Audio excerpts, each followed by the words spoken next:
Hey,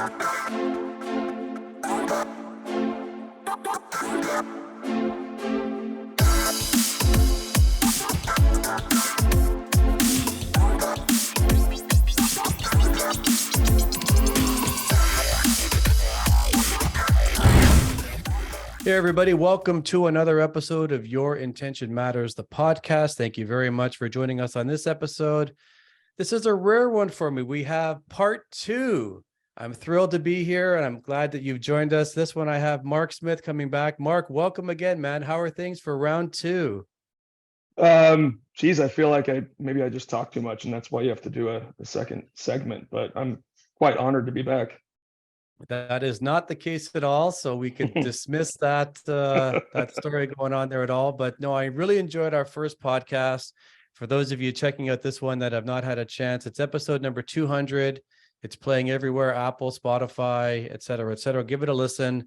And Mark, I appreciate it, because we were talking about the foundation of the podcast, Your Intention Matters. And it's really built on, the way I'm wired is nothing is given to any of us. It's all mindset and intention. And we really got into your story a little bit about how you thought you wanted to be a lawyer based on what you experienced as a child with your dad, and had this vision for LA law and, Harvey Specter. And then your dad kind of tapped in. It's like, well, no, it's not really so much that, son. I mean, it can be, but that's like a little snippet of it. And are you good at paperwork? Do you want to do this? And you're like, anything but. Yeah. And then you find sales, sales leadership, and so on. And where I thought I would start this episode is when we recorded the first one, even before I hit record, first time you and I had actually met, the first thing out of your mouth to me was an apology.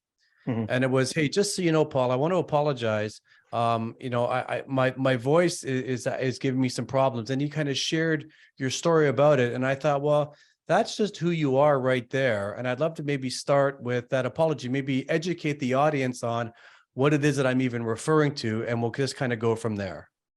Sure.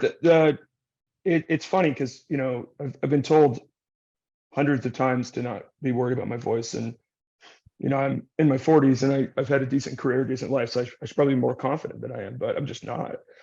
And so when I was 16 years old, and I'll spare you the long story, but when I was 16 years old, life couldn't have been better. I mean, I think I mentioned in the first session, like I hit the lottery when I was born. Amazing parents, amazing family, neighborhood, public schools.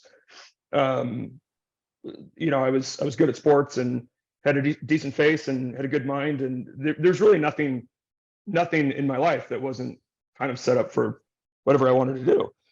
And then around Christmas, it was actually Christmas of 1994. I had been sick for a while. We chalked it up to mono or something like that, But then on Christmas night, 1994, my lungs collapsed, and that started now almost 30-year saga. So they found 18 tumors in my lungs, liver, kidney, up in my head, my neck, and I was given just a short time to live. In fact, they pretty quickly put in a PICC line and to give me medicine and then a feeding tube, and it was really just can we do some palliative care? But I did say that I wanted to fight it, and I'm so blessed that I had parents that were willing to believe me and then also stick up for me, because my father is a very powerful man, not necessarily in the world's eyes, but like he wasn't a guy who didn't get his way. And but I think it was my mom and my mom's willingness to look at the doctors and say, my son will do whatever you tell him to do. It doesn't matter what. And so I just started surgery after surgery, and probably cumulatively, like probably 15 years of chemotherapy, whether daily or weekly. And it changed everything. And then with my voice, about 10 years ago, I was mowing the lawn and I passed out, and it was a hot day, so I didn't think much of it. And then I went to go see my specialist, just my disease specialist. And she said, is your wife home? said yes. And she says, well, you need to call her because we're going to take you into surgery and she might need to say goodbye to you. My airway was essentially collapsed and had a couple millimeters to breathe through. And that started a series of, I've lost count, but it's 30 to 40 surgeries on my airway and my lungs. In addition to all the surgeries that I had, all the lung surgeries and bone marrow, all that kind of stuff that I had a while back. So every time they do a procedure, my vocal cords get damaged more and more. And I actually never know how I sound until I hear something back, but I'm self-conscious about it. And it's been something that, I've had to deal with, but it's been fine. I mean, if I go back, I think my life is better because of this illness, and it changed a lot of things about my life. But I think if I look back, I was likely on a path to being a very egocentric, self-centered kind of person, because again, I was born into this unbelievable life lottery, but nothing really tells you that it's not your own doing. You kind of as a kid think that, I must be special. Everyone tells me I'm special. I think this showed me that, no one's special. Anybody can be hit by anything. And it forced me to learn new skills and change my outlook on everything. And I mean, there just isn't anything in my life that hasn't been impacted by my health. And yet I can't point to a single thing that in retrospect was negative about it. Just painful, but not negative. Mark, I so appreciate you being transparent with that. I lost my stepfather to cancer about 8 years ago, and he was originally diagnosed with cancer back in the late 90s. I think it was 98. And I remember my mom telling me about it. And, when I first heard about it, I equated cancer to death. It was just it was immediate. It was well, is he going to die tomorrow? There wasn't even this thought of, well, how do we fight this? It was just instant, he's going to die from this thing. And I remember talking to him multiple times over the year, radiation, chemo, and so on. And before he really, got bad towards the end of the last couple of years of his life, I remember years before that, I'd asked him, I said, John, do you think about your cancer? After he technically had gone into remission, so to speak. And even though he was doing, treatments, the kind of things he was on pills and things like that. But I said, are you conscious of the fact that you have cancer, you're on a clock, so to speak? And I remember him telling me, he says, it's probably been 2 or 3 years now, Paul. He says, I don't think about it anymore. It's not really this elephant in my head anymore. And I'm just curious about for you, Mark, prior to the episode with your lawnmower, are you in that boat as well? Or is cancer kind of always top of mind and you're conscious of it? Or is it just, I'm living my life now and whatever happens next happens next? And, when did you have that moment, if you did? Well, the nature of my illness, and I was subsequently diagnosed with a really rare condition called Wegener's granulomatosis. It's now called granulomatosis with polyangiitis and subglottic stenosis. So it's incurable, and the way that it works on your body is to kill your healthy tissue. Tumors form, and my body goes in and tries to kill the tumors itself, and it kills everything else. So the nature of the illness, you can't escape the fact that you're in pain all the time. And you can't escape the fact that you're taking pills or I'm doing, injections every 4 or 5 days that cause certain side effects. But I can't ignore there's certain things that cannot be ignored. I mean, I'm really fortunate right now. I haven't had to use an oxygen machine in about 1.5 years. But you do.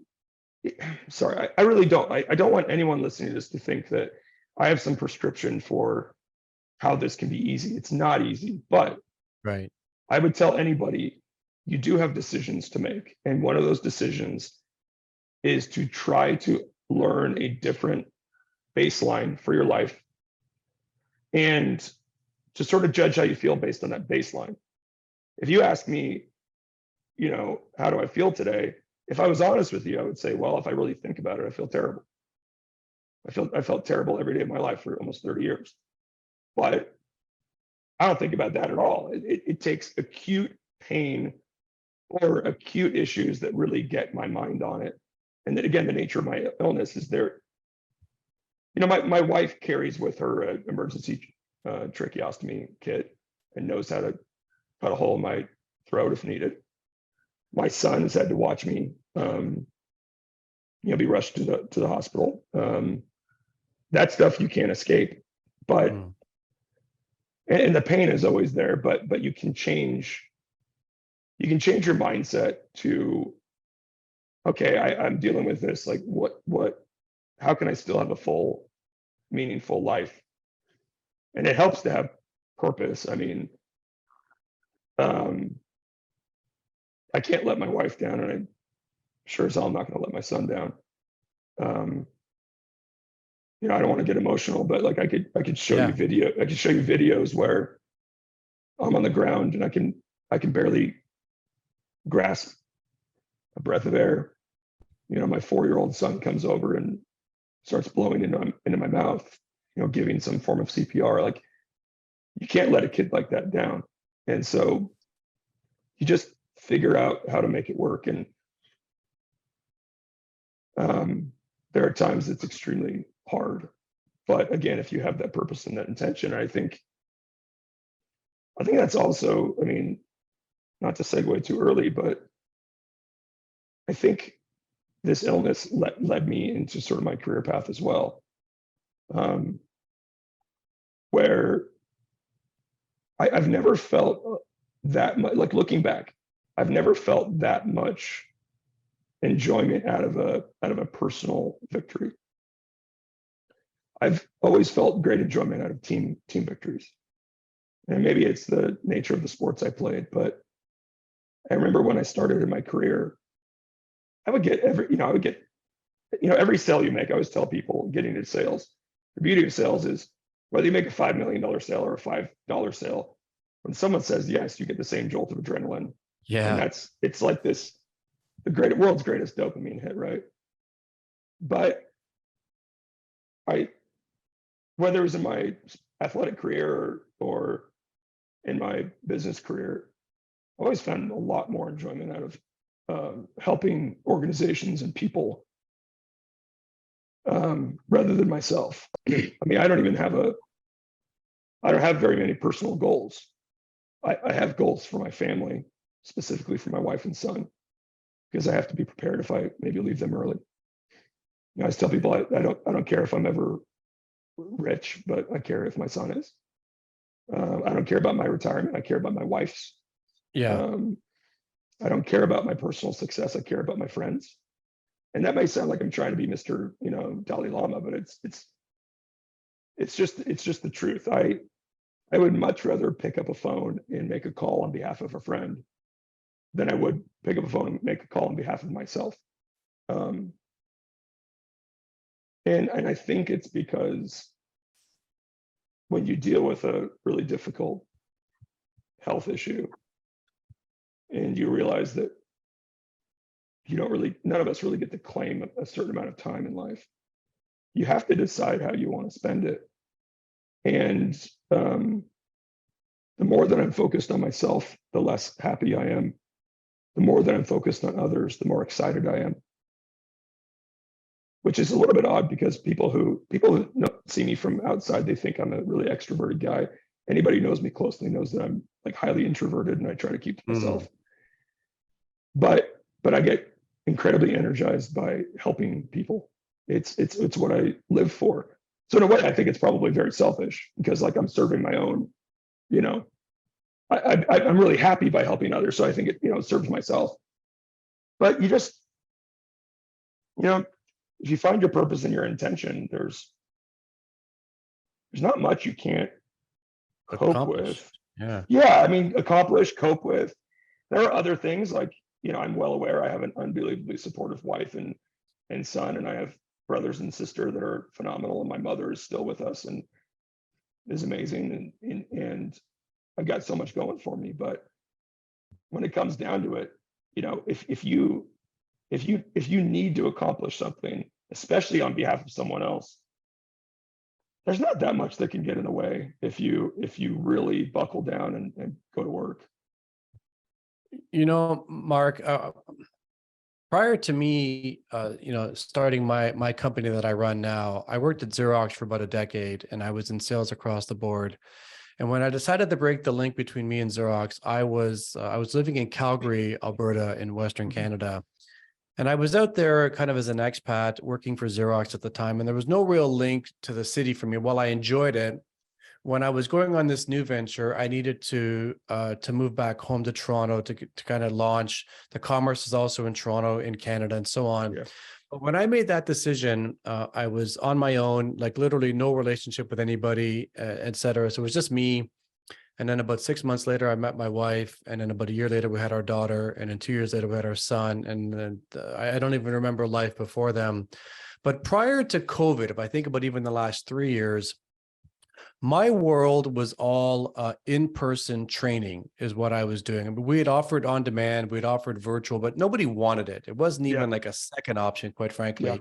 And so that where I'm taking this is that I was very much 60, 70 flights a year into, New York and Chicago and London. Like I was all over the map. And then when COVID hit, it kind of forced that away. And now my world is more virtual.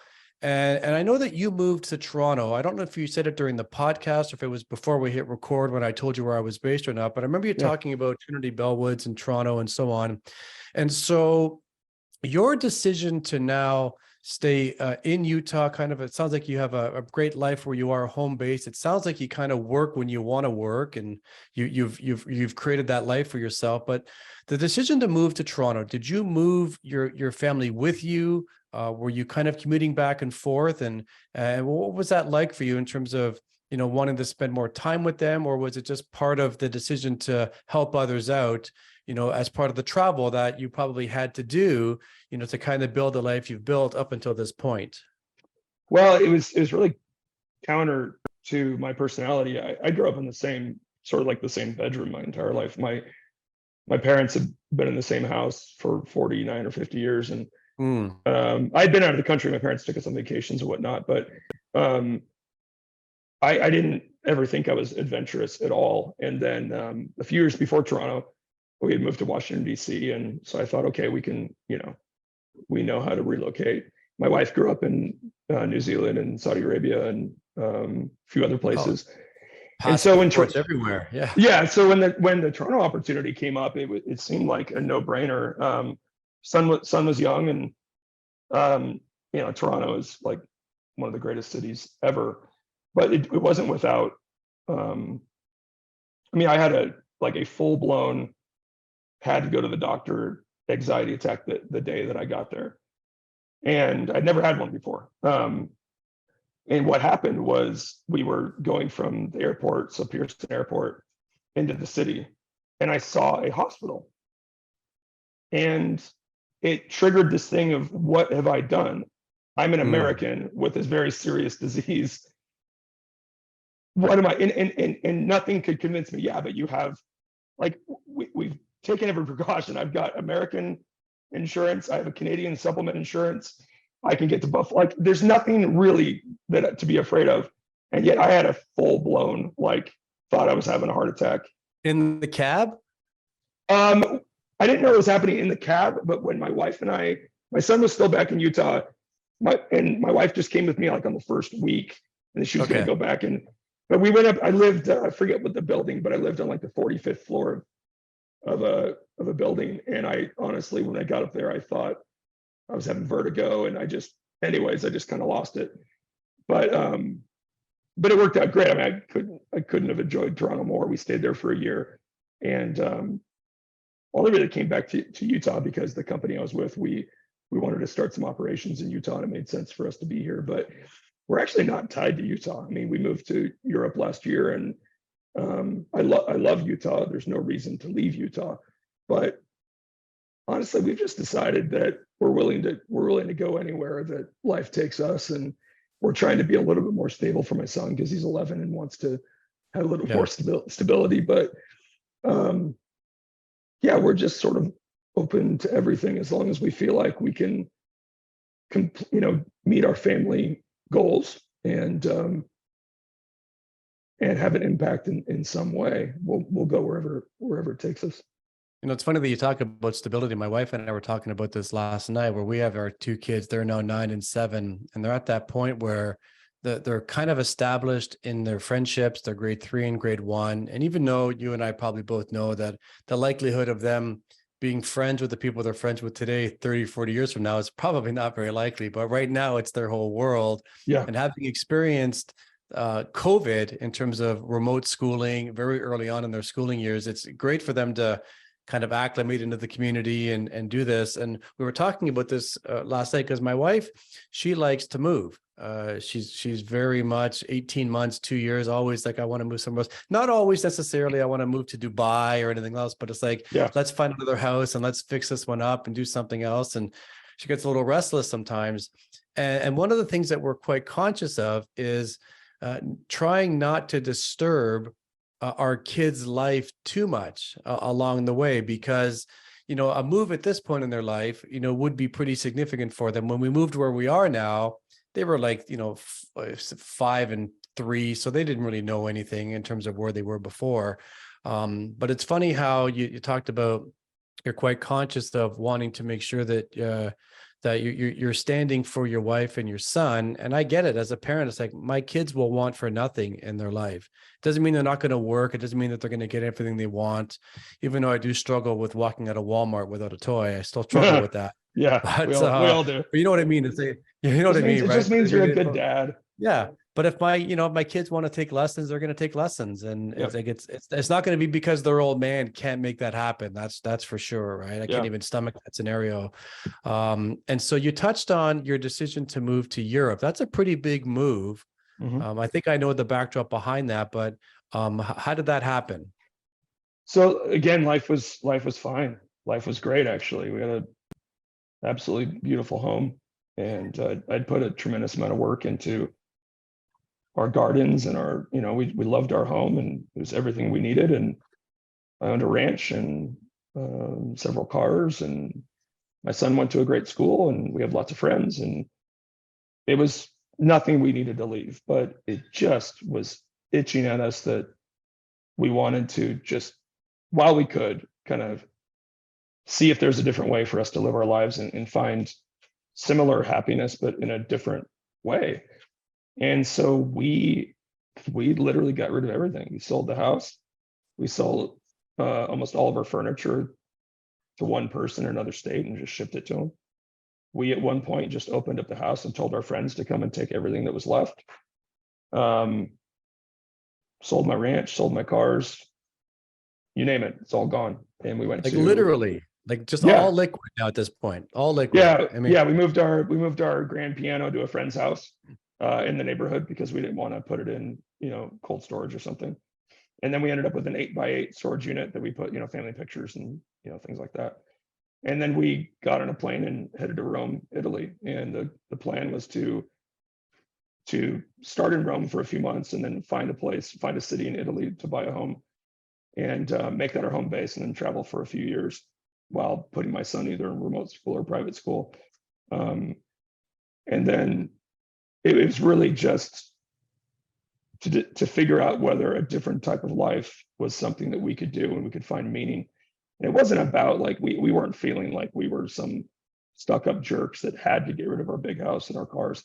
It was just, when we lived in Toronto, it wasn't cheap. I mean, we lived right at the gates of Trinity Bellwoods above, was it White Squirrel Coffee or something like that. And this unbelievable townhome in Queen West. It wasn't cheap, but it was like 500 square feet.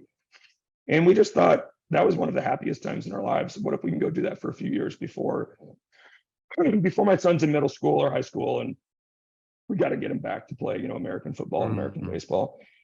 And then, so we did, and we really went. And the agenda was, eat food and sleep in and then adjust and figure out what to do. But then the war broke out, and that sort of changed sort of changed everything.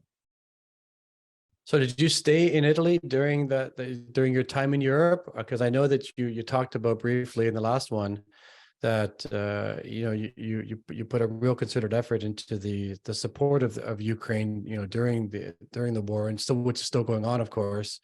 But did you stay in Italy? No, so we have really supportive families, but a few members of the family weren't super happy that we were heading to Europe when everyone knew that there's probably going to be a conflict in Ukraine. Yeah. We weren't super concerned. And then when the conflict started, naturally our families thought, okay, they're going to come back now. And you know, we instead got rid of our house in Rome, got a Mercedes Sprinter van, and headed east to the war. So we ended up buying out a bed and breakfast in a community outside of Bucharest, Romania, that sleeps about 45 people, and it's on about 5 acres of land. So we have this amazing friend there who, he's our friend now. We never knew him, but we contacted him and said, any chance he'd let us, you know, buy out your bed and breakfast for a while. And his name's Christian Pascu, and he's just an angel. He's, you know, he helped us get refugees to the home, and then we were able to get there a few weeks later. And we spent the next several months just every day transporting refugees, or, you know, getting them food. Or so we have a lot of families at that home that we take care of all their food and supplies and transportation, and, you know, anything they need. And then you know, they have friends that need help. So we've helped relocate maybe about 400 people out of Ukraine into different areas. And then my wife, by the way, like, we've had a tremendous amount of help from friends. Our first thing was, hey, why don't we find one family and help them relocate? And then when friends heard that we were heading out there, they said, well, if you guys are going to be the ones on the ground, like, we'd like to help. And so we ended up raising a couple $100,000. And so so all in, we've been able to spend, you know, I won't say the amount, but it's, you know, it's an amount that I probably have to go back to work at some point. But back to intention and purpose, like, again, some people are going to hate me listening to this. They're going to think that I'm just the biggest blowhard. I want you to understand, I'm not trying to come off as a you know, wonderful human, but I'm so, this has been the greatest experience of my life. And I've had a lot of great experiences in my life, but you learn something about yourself and your family and the world when you're in a situation like this. I promised my family a European whirlwind vacation, and I promised my son fun, and instead what I gave him was hanging out with Ukrainian who don't speak his language. Yeah. And I watched him be, like, absolutely blossom as a young man. He didn't care that he couldn't speak their language. They came up with their own language. He has lifelong friends that he's never spoken a word to in English or Russian or Ukrainian, but they came up with their own words. And I promised my wife, you know, convertibles and Louis Vuittons, and, you know, again, you know, a 5-star European vacation. And again, she spent the last year doing nothing but helping out these women and children. And she does stuff that I don't even know about. I mean, one day I heard we were sending 5 semi-trucks from Poland to the eastern part of Ukraine, because my wife found a small village that was ravaged by Russian troops and didn't have any food or supplies. And so my wife just provided those. And so I tell you, it wasn't that, I mean, it was nice and relaxing to take a walk every day with my dog to an ancient park in Rome, but it was never going to last. We were gonna have to find some purpose for that experience to mean anything. And I hate that it's at the expense of millions of people who have been being terrorized right now. But I mean, the only thing that I wish, Paul, is that my family was back there right now. We had to leave for certain reasons. It's actually not that hard and not that easy legally to stay for a long period of time. And I won't get into it, but I was putting my family at risk with some of the high risk things that we were doing to help. My wife and I would have stayed forever, but it was not fair to my son to risk mom and dad going to jail, or because you just cannot operate in Eastern Europe in a war zone without putting yourself at risk. Yeah. But it was the greatest experience, and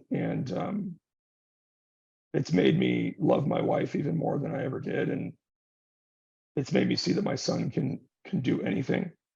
And it's reminded me that if you stick to your purpose, you really don't have regrets, even when it changes everything. Like a year and a half ago, I had myself set up where I probably never had to work again. And I was going to become a high school teacher at some point and just have a really nice retirement. Well, that's changed because I gave away all my money. Yeah. And it's been the easiest thing in the world. Like it's so wild that I worked to be able to not work. And then within a matter of a year, I put myself in a situation, and my wife and I have never been happier, and we would do it again. And when I do make money, like pretty much I make it with the purpose of like, we need to write another check and wire some money to another family. It's just, I don't know. It's a life with purpose. And I don't care what your purpose is. I mean, I admire people that have, skills and hobbies that I don't have, musicians and woodworkers. And I don't care what your purpose is, but I've never, okay, I'll just briefly, I have a friend, an old neighbor, who showed up at my house the other day. And the car that he bought, he lost his father when he was 15, and he was on his own. And he scraped together some money and bought some beater car. And he never got rid of that car. And if you looked at it, I mean, it's a junkyard car. It's probably worth $100 in scrap metal. But he showed up the other day and we went for a drive. He put nearly $50,000 into the motor to turn it into just this race car. And afterwards, he said, you probably think this is stupid. And I said, I don't think it's stupid. I think it's one of the most amazing things I've ever seen. Because, I'm not going to be a billionaire. I'm not going to win a medal for valor. I'm not going to cure cancer. I'm not going to go to the moon. Most of us aren't. But part of having a fulfilling life is working hard so you have the freedom to do whatever you want because it matters to you, and no one else has to think it's cool. I think the fact that he saved that car from that traumatizing time in his life, and now he's turned it into something special for him. I think that is the exact type of thing that you can find purpose in life. It may sound frivolous to some people, but I can promise you, if you hear his life story, this isn't frivolous. And I want more people to understand that switching your life to accommodate your passion is easier than you might think it is. Your children are more resilient. Your marriage will probably grow stronger as long as you're on the same page. You will not take a hit in your career, and if you do, you'll realize it never mattered in the first place. Once you find something that you have passion at, and you're good at, you don't need to be motivated to do it. And you'll be surprised what you're willing to do for other people when it falls within that.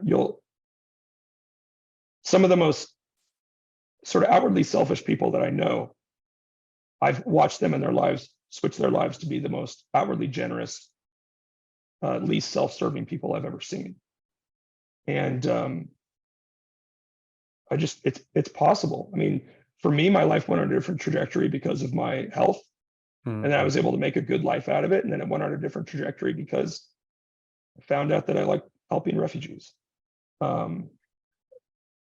But just Mark, do you think you would have gone to the Ukraine if you were in Utah at the time, or did it help you? No. So that's one thing I always tell people is, some people say, "Oh, you've done so much," and it's like, wait a second, you got to understand, we were already there. I forget the mileage, but we were only a 3-day drive from the war. We had money.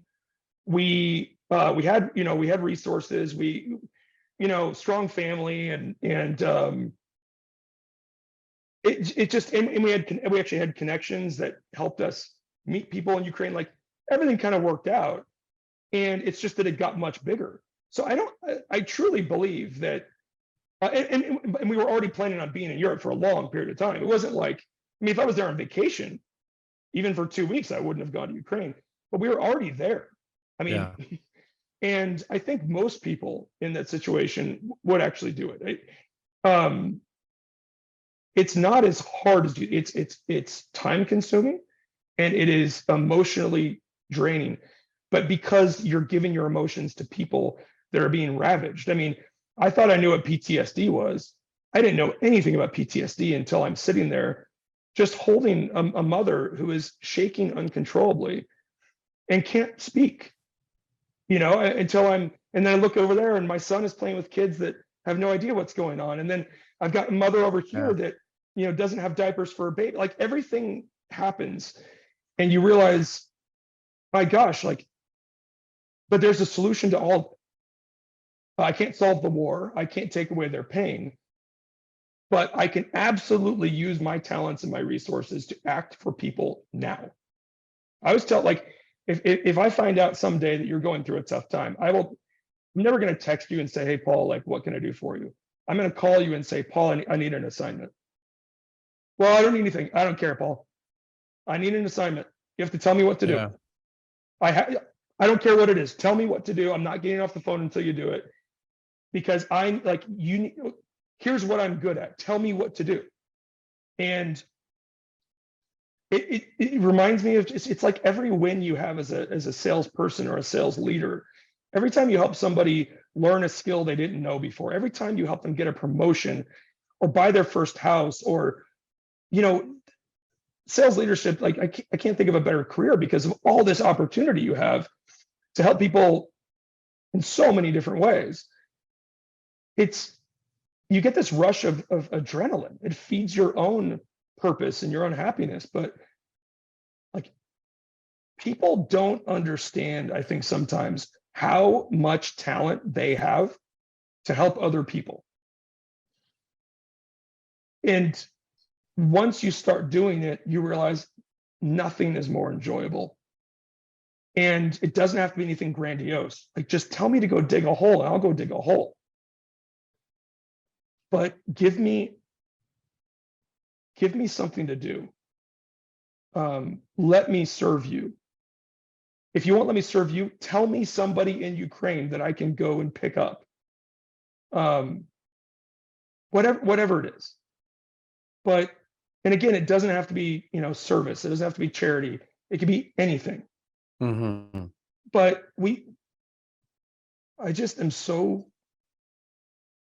I'm so blessed, like back to the health thing. I'm so blessed that my parents supported me in trying to stay alive. And I'm so blessed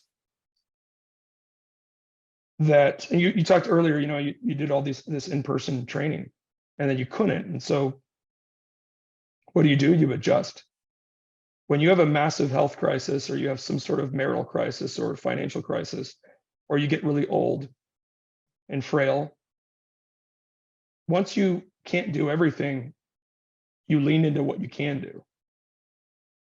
And if you're willing to find enjoyment in leaning into what you can do, the stuff you can't do fades in the background and you don't miss it at all. You just don't. I can't do things physically. I've never been able to do certain things physically for the last 20 something years. I live in Utah. I can't go into the mountains without my oxygen tank. Again, I don't want to get emotional, but when I was a young father, I sat in this, I'll give you kind of a juxtaposition. I finished a round of golf at my country club, that I drove to in my Porsche. And I met my beautiful wife and son at the country club pool. And then I couldn't throw my son up in the air. So you go from this outwardly perfect life to this, I can't breathe well enough to throw my son in the air. So what did I find? I saw that one of my friends was there. And he saw me struggling, and he came over and he played with my son. As a father, how hard that is.